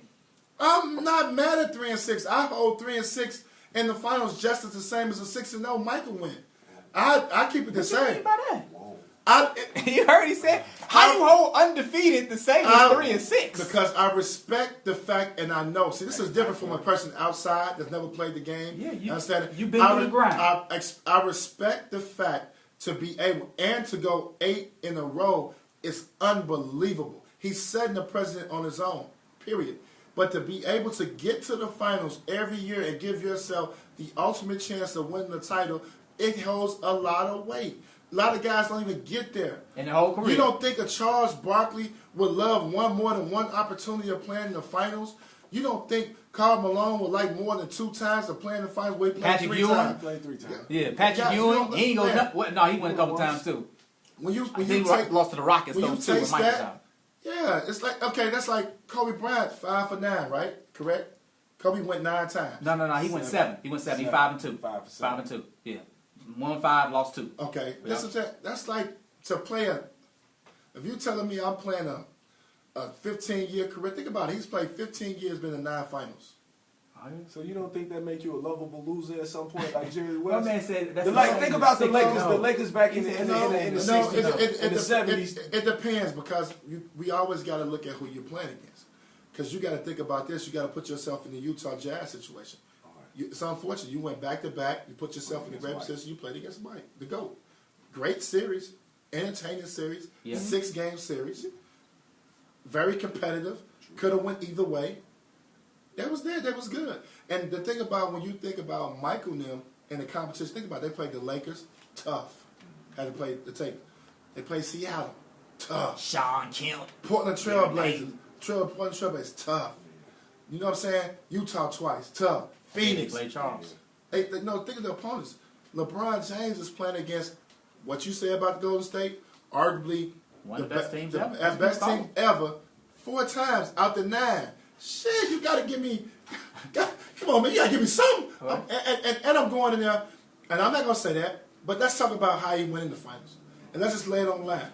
First year, my point guard break his kneecap, and my all-star power forward, no show. True. When we're in there healthy, I got him. True. I got him. Yeah, we won. Last year, they go add arguably the second best player in the league. A lot of people say he's the best player in the league. That's what they go add. Then I give them the 4th time, I go in there with me and the Jerry kids. The who kids? The Jerry kids. Me and the Jerry kids. I go in there with me and the Jerry kids. Come on now, think about it. So now, don't think I'm like crazy for saying, obviously 6-0 is remarkable. But at the same time, we can't knock the 3-6. I tell you this though, you at least got to give me one game, bro. All the Jerry kids and everything like that, you can't get swept in the finals. He's not going to twice. get swept. He's never All got right, swept. what you He's mean? not- He got swept in 07 Oh, the yeah, first against the time. Spurs. That time. So I'll hold judgment. I'll reserve judgment. But man, bro, you got to at least give me a game. If you as great as we believe you are, and we gonna consider you top 3, you can't get there and get swept twice. You at least got to give me one game. It's crazy, man. You're not giving them no. He No, gonna that's need a over. lot to happen That's to over. win this game. Yeah, that's over. Coming up, bro. The- Because the- Steph and Clay are not gonna shoot like that 2 games. You know what the chant is gonna be when you come out the huddle. 1, 2, 3. Cancun! Them boys ready for vacation, G. They ready for vacation, man. For real. Let us take this break, man. We haven't taken a break in about an hour. We got a lot more to come on the South Side Heat. Should LeBron retire? I gotta process this information. Stay with us.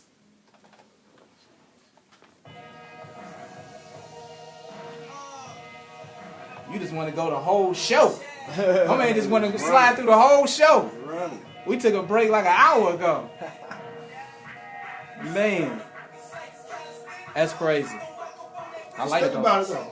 I like it. I mean, I'm like, That's the lovable loser thing I for me. don't- Like I don't Jerry wanna- West and them was peons compared to the Celtics when in history. I Everybody wouldn't- know they was right there, but why Wilt didn't get as many? I wouldn't retire and come back. Well, no. It would be one of those situations. If I'm done, I'm done. But you gotta think about it. It's a difference. With everybody's, it's totally different. When everybody's a free agent. One, he's not going for the money. Yeah. And then he got to look at himself in the mirror. What am I, like you said, he said he's chasing Mike. Yeah. So I got to look around. What can I go and still compete? But not only get there, I got to be able to have a fighter's chance against these dudes. And for a few years. Because you can't keep hopping around. Right. Like wherever I go, I need to be locked in And then- for like 4 years, like And then Miami y'all or think I'm Cleveland. lying, though, but it's like, look, let's put 2 and 2 together. Kyrie Irving, why would you want to leave LeBron James? I'm 25. I'm the best player in the world. I got an opportunity of a lifetime. It's gonna be my team in about 3 years. I'm playing for titles. I'm making all the money I can make. Right. Why would I want to leave? Because young guys like, no, what's up? I said, I got me one. I did that already. Right. Now It's time for me to give my shot. legacy. So you got a guy like that. I don't know if Paul George, so LeBron's got it's different. When you go see. When you watch LeBron James, Dwayne Wade, and Chris Bosh press conference, it was all about winning championships. Yeah. Not 1, not 2, not 3. That's what they talked about. It's the same thing. Like when OKC joined, it was like we were talking about. They was talking about whether or not Melo was going to start. Like, yeah, if he's going to fit in, is Paul George going to fit in? But arguably, these are going to be 3 Hall of Famers. So you can't just join anybody. Now, I'm going to lie. You know what I do like about him maybe joining Chris Paul? Chris Paul won't want. Y'all know that.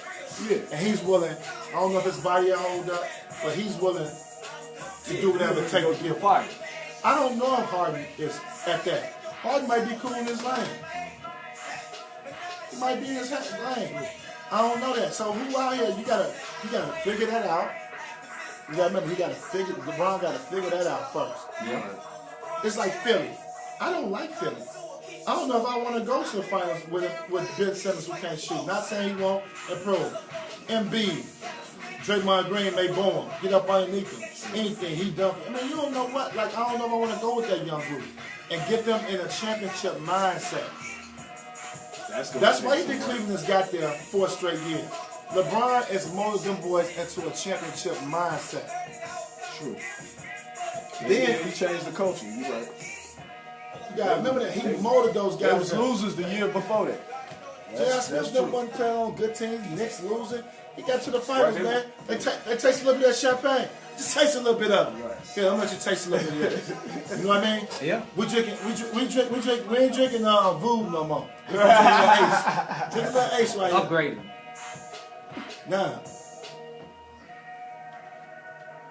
Clement Townsend and Antoine Walker still bringing you that fire on the Southside Heat. Let's continue the conversation in terms of teams chasing championships. And a team that was very close this year what happened to be the Houston Rockets. 65 wins, best record in the NBA.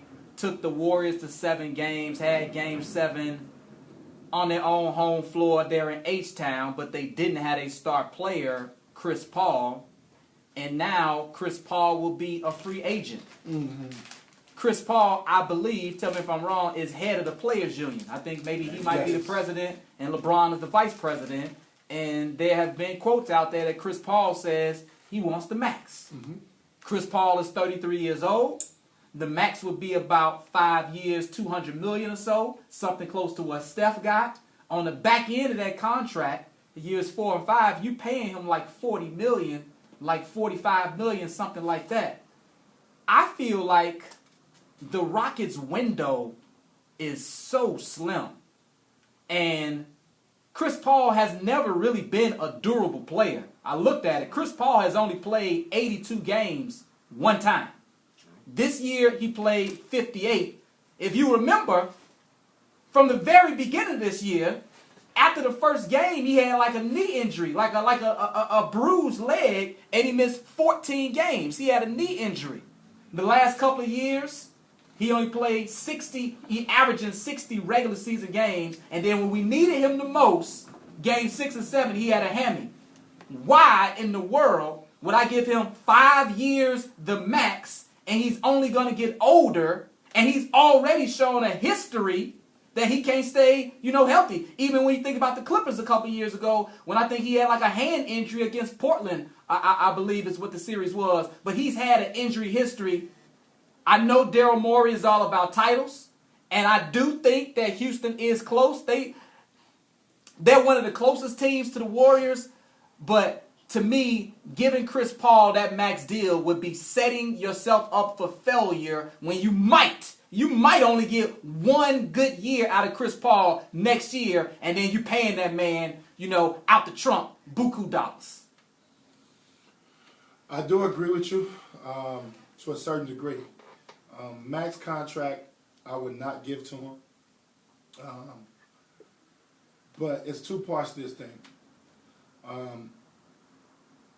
When he left the Clippers and he pretty much picked his team,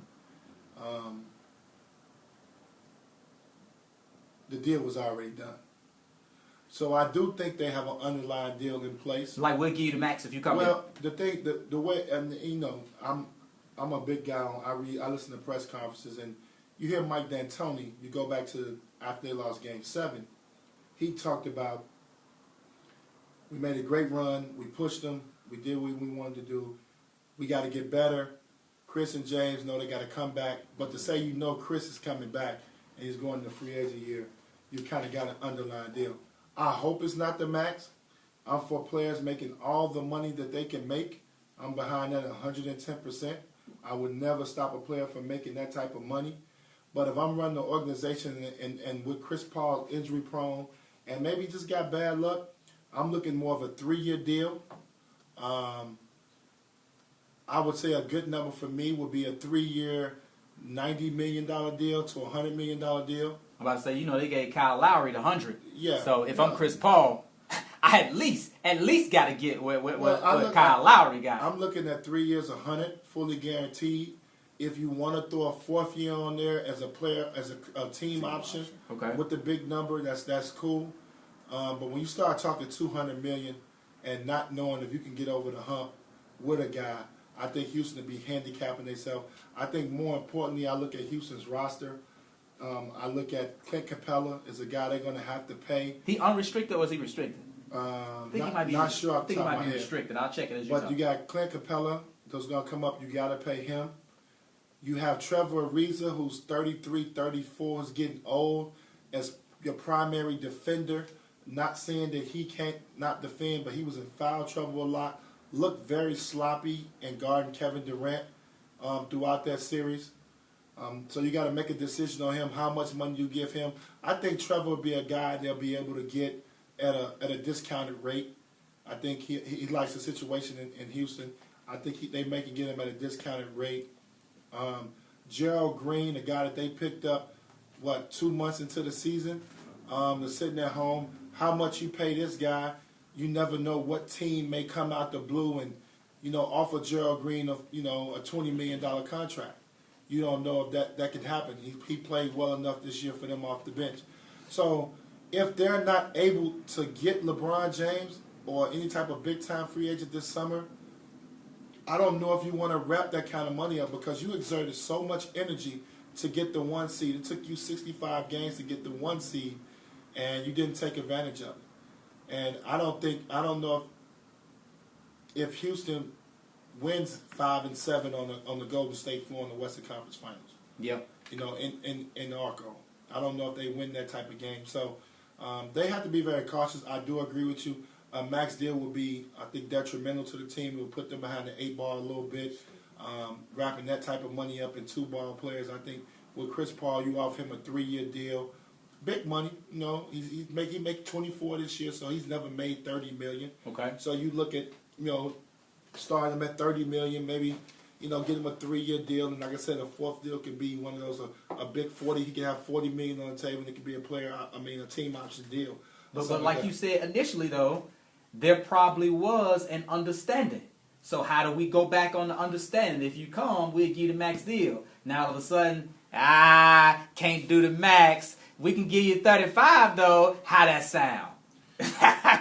You know what? Because we're just now seeing these deals. Usually we see teams get big deals and players get big deals, and you're like, oh, why they pay them that much money? But eventually they can move them right somewhere else. You're not moving that deal. We don't know. We don't know if these Steph Curry's, this Chris Paul deal, if he gets it, Kevin Durant's deal, Kawhi Leonard can sign for $220. Yeah. We don't know if these guys don't pan out. Are they going to still be able to get that big, be able to move those guys that big money? So, but I do believe the deal is done. Unfortunately, Clement, I think the deal is done. The max deal. Yeah. Like they just going all in. Yeah, I think it's done. Let me ask you this though. Speak to my part of their window, because that's the wrong side. He's 33, bro. He's 33, and he's already shown injury issues. It's not like I'm saying I expect him to decline. We've already seen him not be healthy, and he's only getting older. He's not LeBron James, a machine that's just been super durable, super healthy. Like, I think we got you for 1 year, and then after that, it might fall off a cliff even more. I think this is like one of those things. I think if I'm there tomorrow, I would say, and it's kind of weird, I would tell him, listen, the max deal, or if they have that in writing, I'm going to still give that to you. But I need you to make a commitment to me, to your body. Okay. And I'm not saying you have to spend $1.5 million Like on LeBron. your body, but he has to do something. And sometimes, when you think about hamstrings, and then he has the wrist injury the thumb injury that was kind of freak, but he's had a knee problem and hamstring. You may got to get smaller. May got to take off 15, 20 pounds. Okay. He He is kind of a huskier type yeah. guy, where Steph is slim. Yeah, so you may have to take the time and just dedicate your summer to your body. At this point at 33, and if it's kind of tough, because when you get you're injury prone like that, you wonder why my luck is so bad, but when you start pulling your hamstring continuously, your knee, you're a smaller guy, you got to keep yourself in maybe in the slender trim. 2015, played in all 82 regular season games, but had a hamstring injury, game 7 of the first round, played through the injury, scored 27, but missed the next 2 games of the second round, played games 3 through 7, conference semifinals, lost to the Rockets then. And what I was referring to, 2016, broke a bone in his right hand, game 4 of the first round against the Portland Trail Blazers. They were up 2-1. They would not win another game, lost in that series 4-2. So you could say the hand injury was a freak injury, an isolated injury, but the hamstring 2015, that's what we saw in 2018. I mean, that's the history of Chris Paul, even going back to New Orleans. It's being healthy. So the problem I would be worried about in Houston is, are you going to be paid? Are you going to give him a Grant Hill or Orlando Magic contract? He's going to play the first 36 games and then be sitting on your bench for the next 2 years collecting money? That's it. I'm worried about that, bro. And I'm worried. And I think Daryl Morey feels like if we can get one title, it would all be worth it. Definitely, without question. All be worth it. And is one title worth all that? Ooh, to have a guy on your bench like the back 3 years just collecting checks. But you know what's crazy? And let's be honest, that's got to be worth it, because the only way you're beating Golden State, you got to have multiple stars. So it's the formula to being able to compete against Golden State is to have multiple stars. So it's hard not to put that in perspective and pay that guy that kind of money. It's hard not to pay him, because if I want to compete and have any type of chance of winning one title, I got to make sure I got some stars on my team. Wow. I won't say it's some tough decisions, because I agree with you. I think the decision is probably already made, but I think this could be a decision that they regret. If you get one title, maybe you feel good about it, but will the Rockets even beat Golden State? Will Chris Paul be healthy? I have serious question marks about if those things will actually take place. Let's stay in the Western Conference, and coaching news from the Big Easy. The Pelicans agreed to a 2-year extension with Alvin Gentry. That takes him through the 2021 season. So now they have some organizational stability. Of course, we know what the Pelicans were able to do down the stretch, not only making the playoffs, but getting to the second round after they swept the Portland Trail Blazers 4-0 in the first round. Gentry, 63 years old. Pelicans, 48-34 during the regular season.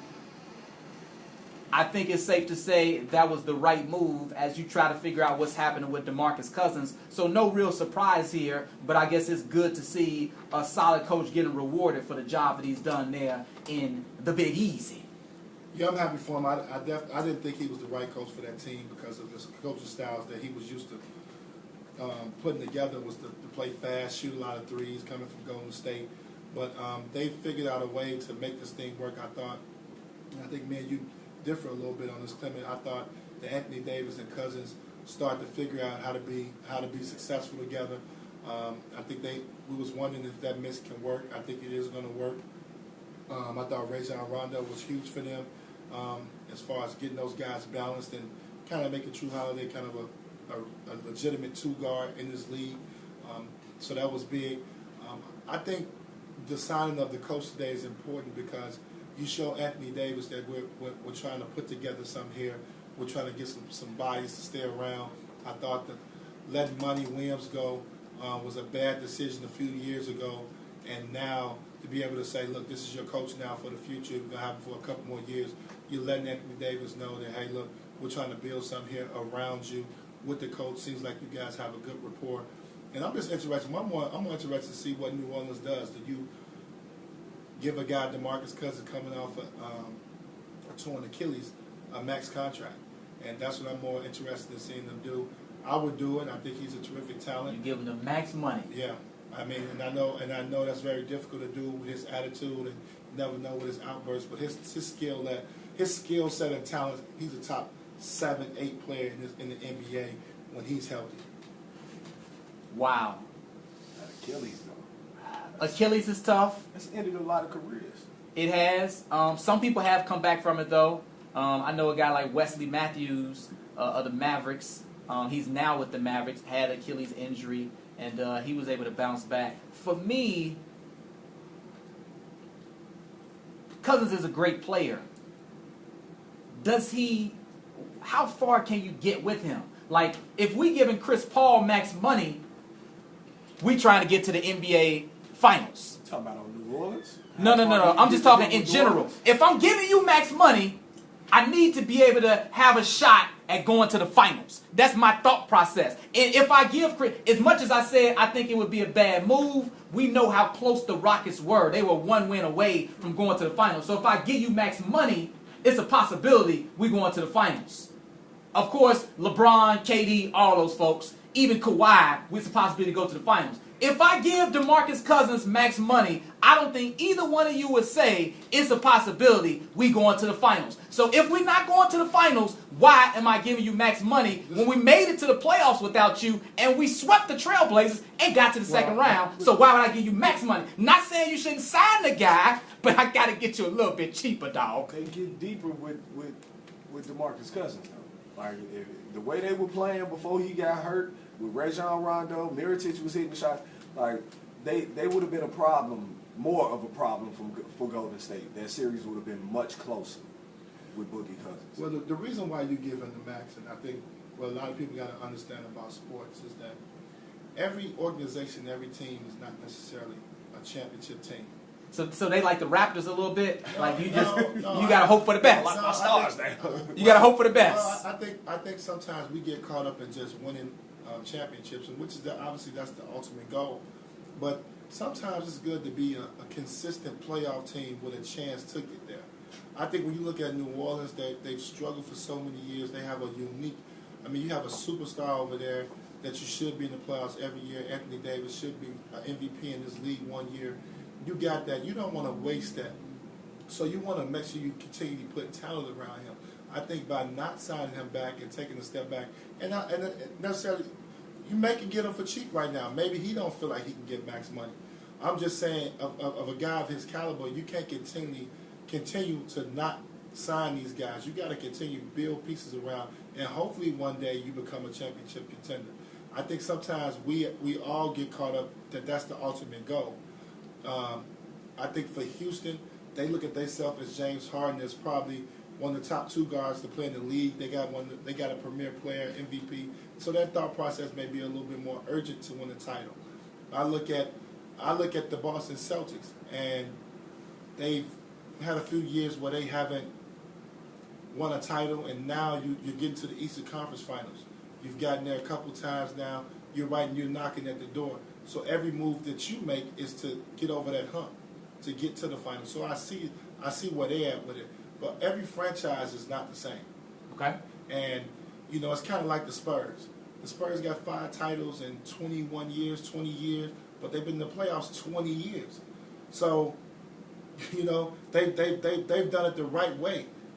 Even though when they did not win the title, they didn't blow their team up and all we're done now. They continually added pieces around the big three so they can at least have a chance every other year, every 2 years to be a team that gets to there. So I think that's sometimes you got to build it. So I think if I'm New Orleans, I got to really look at making sure I sign Boogie Cousins back. And the price tag may be too high.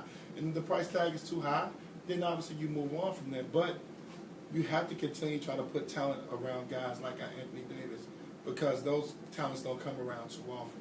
And you don't want to blow that opportunity. There has been some buzz about Mark Cuban making a run at DeMarcus Cousins.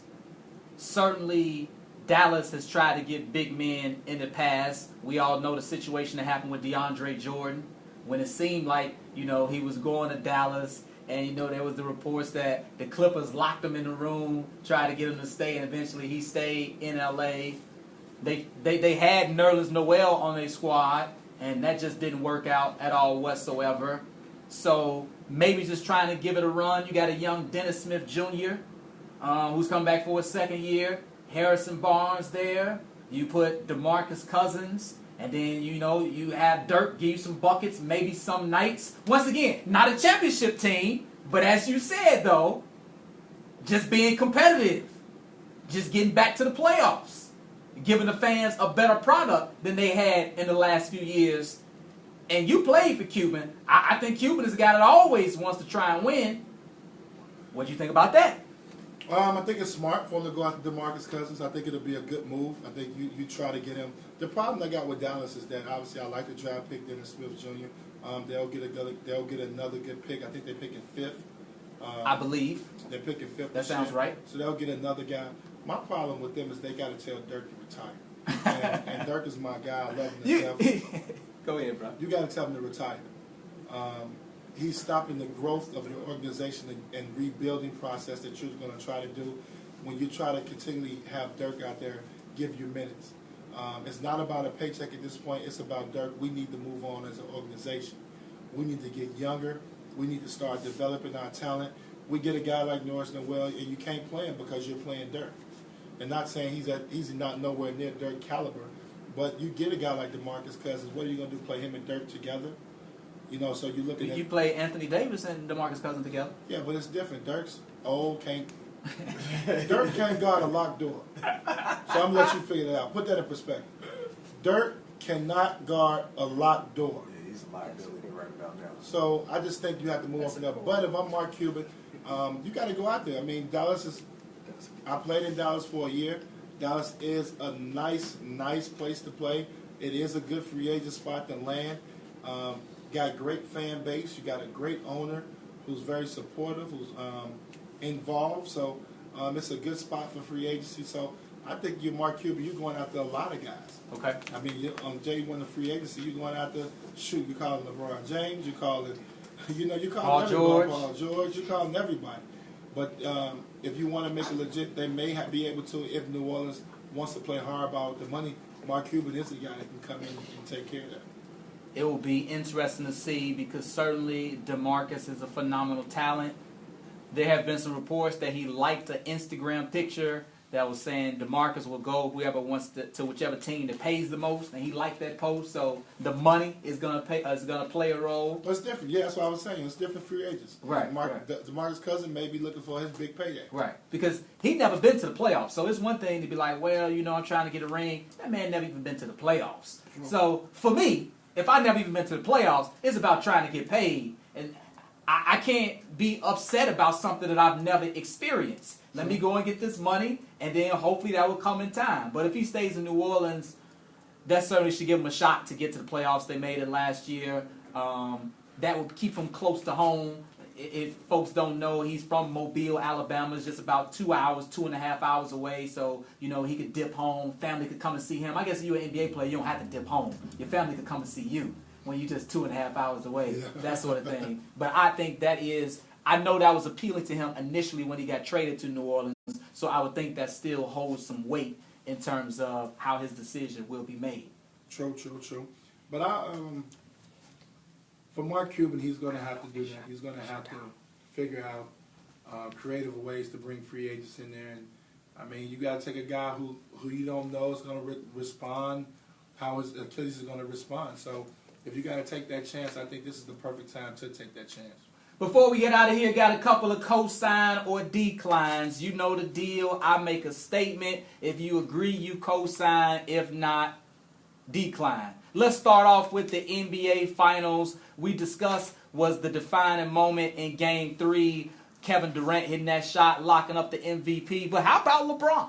Because we know LeBron is balled out, even though you don't think he's a leader. He still is balled out, had a triple-double in Game 3. 10th triple-double in finals history, most all-time.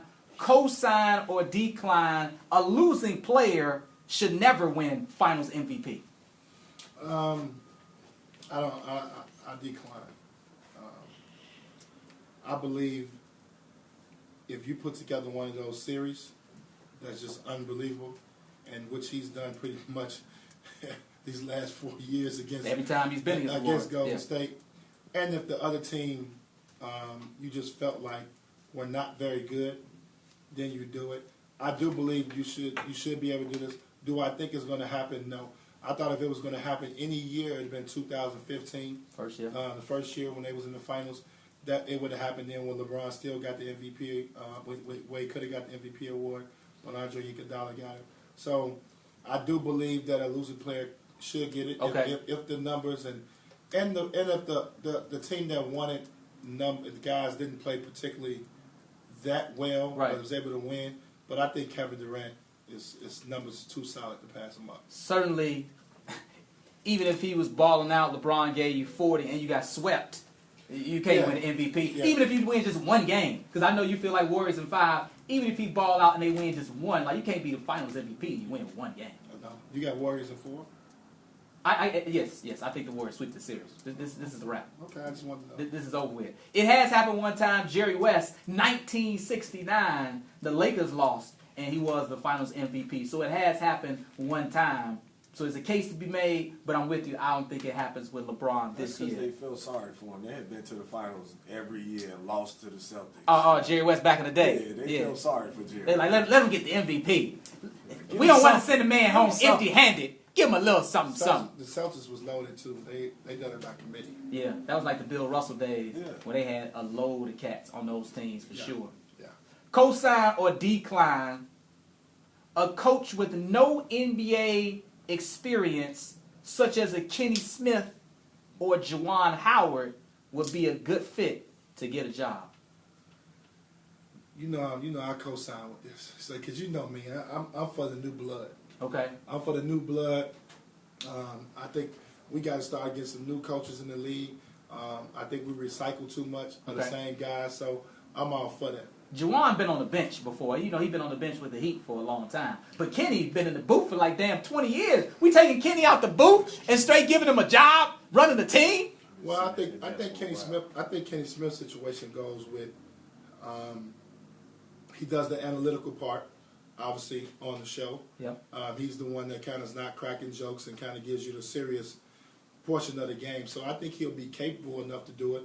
I think he has the personality to be a good coach in the league. I think he'll be a player's coach.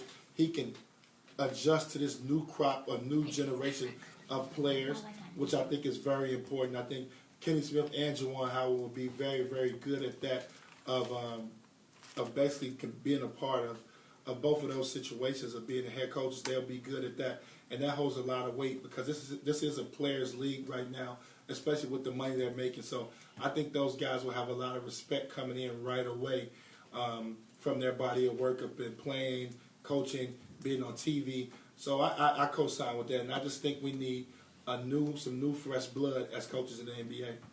We'll see how it all shakes out. Certainly just 2 openings left. Toronto has an opening. Nick Nurse, the assistant, believed to be the front runner there. Dwayne Casey in the running there with the Pistons, along with the Spurs assistant. Michigan coach John Beilein was in the running, but I believe he got some more money from Big Blue and decided that he's going to go ahead and stay in Ann Arbor. Some people felt like that was just a ploy. You know, a lot of times as a college coach, you use some of these NBA inquiries as a reason for you to get a raise. His agent did a good job. Right. Agent worked it out. Cosign or decline is really just too easy for this Warrior squad with all the talent they have. Cosign. I just believe their talent level is much higher than anybody else in the NBA. Right now, I don't see anybody on paper that can beat them. Before free agency starts, and you can start getting guys maybe joining up together. But right now, nobody in the NBA can beat them with the way their rosters are in place right now. So yes, I do. I co-sign with that.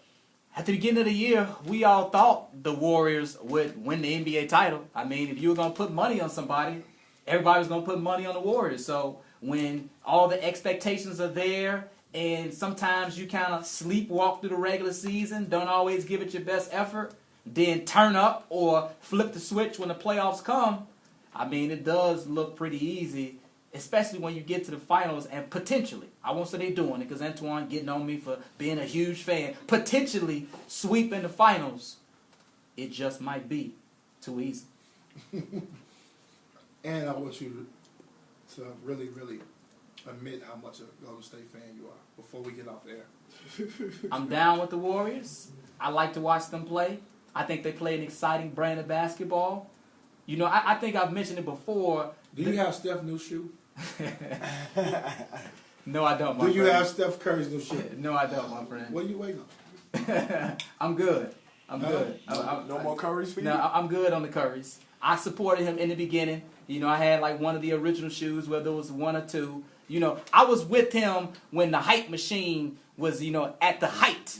When he was winning back-to-back MVPs, that's when I was buying the shoes. But we're a couple years removed from the Steph Curry that hit like 400 threes in a season and won back-to-back MVPs. So I'm not all in on buying shoes and everything. Like, you got to be in rarefied air for me to buy your shoes. He was rarefied air at that point. Now he's just very good. So what you're saying is Steph Curry fell off? He has, his play has dropped down a notch. We can all agree on that. I just think he's getting less touches. Because of Kevin Durant being on the team? I mean, you take Kevin Durant off of this team and they go back to the big three that they were, and Steph Curry gets all of the shots that he's no longer. But do they still win the title though? Because many people feel like if Kevin Durant wouldn't have been on that floor and dropped 43, they wouldn't have won that game. It's a 3. dogfight. That's what They would wouldn't make have won it that game, competitive. That's why KD is called the cheat code for the Warriors. Yeah. It's the what Steve Kerr called him, ultimate luxury. Ultimate luxury. Yeah, that man not hitting 400 threes in the regular season. That was the Steph Curry shoes I was buying. So, no, when your play fall off, I can't support you with my dough like that. I can still root for you, though. But I can't put my money on it. Steph Curry shoes ain't even like LeBron prices, though. I'm gonna leave you alone with shoes, man.